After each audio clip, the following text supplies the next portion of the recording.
Number 5. Kick-Ass. The title does sound very skeptical at first, but when you get into the movie, you get into the movie.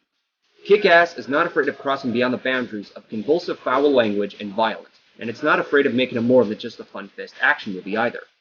The action scenes, especially by the performances of Chloe Moretz as Hit Girl, are choreographed so well that nearly every fight scene was memorable. But of course, her overdose of the spotlight also hurts the film, so it's obviously not perfect. That doesn't detract the other characters, however, as their acting and gory fight scenes are top-notch as well, including Nicolas Cage.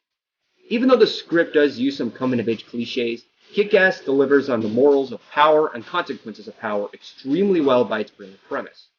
It's something I think we can all think of when we want to be a hero.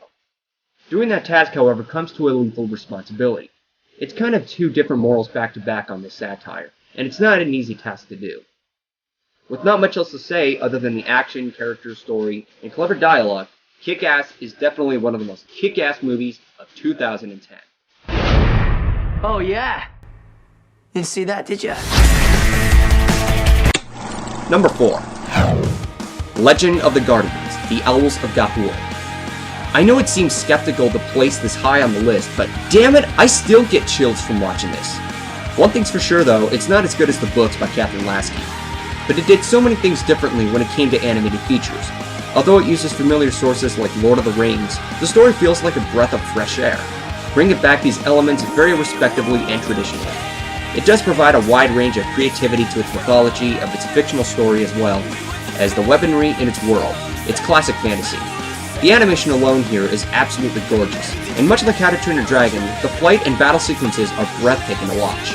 Going into further detail, the brotherhood of Soren and Clud is emotionally attaching. It's a good use of classic rivalry, as well as facing against something you would fear to face. Now the one major flaw out of the many I find is the Owl City montage. To get this out of the way, I don't hate this song per se, it just doesn't work for a montage. It's like blending ketchup and chocolate syrup, they just don't mix together. Sadly speaking, Legend of the Guardians didn't do well at the box office like Scott Pilgrim vs. the World. But what's worse, it was also a critical disappointment. But as for me, I'm still craving on this movie as it remains beautiful, epic, and well executed. I pity you on this one, Zach. You and Animal Logic deserve better. Legend of the Guardians is indeed legendary. Be a young owl with a taste for adventure, arriving at the tree for the first time.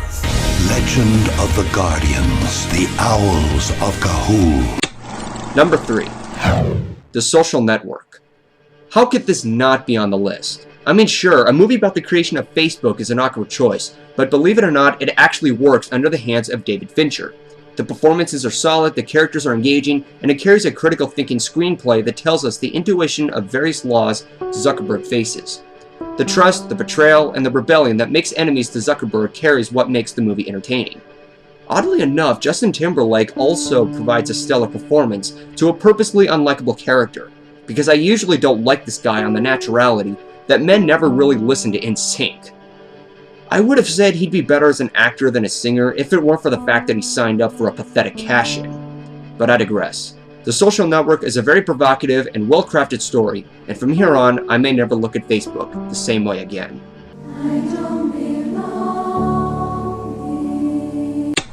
Number 2. Toy Story 3.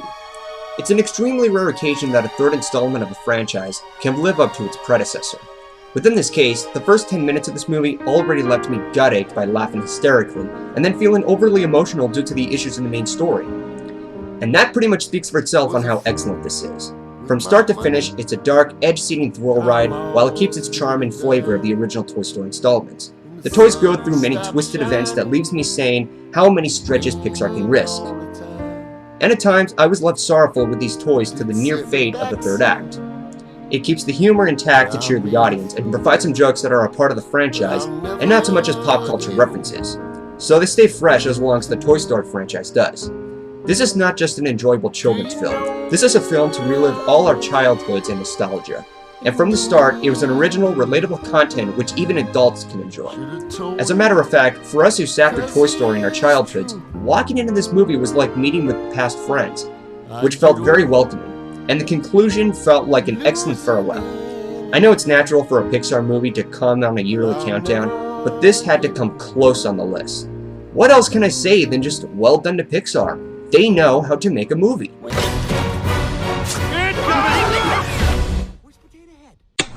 Number 1. Inception. Christopher Nolan once again gets a tip to him from my hat, especially considering his filmography carries 2 outstanding superhero movies.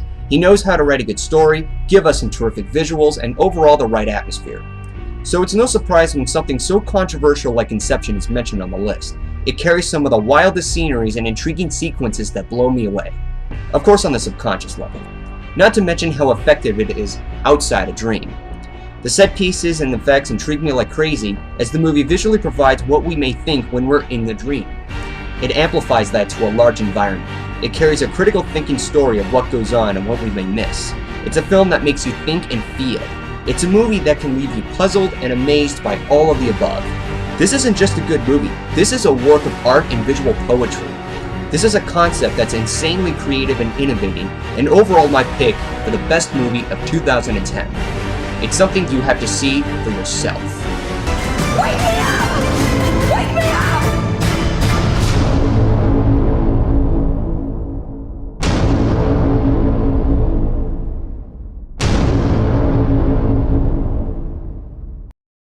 So that's my list of the top 10 movies of 2010. Let's hope that 2011 has a much more enjoyable and much more extravagant thread of movies. But until then, I'll see you next time.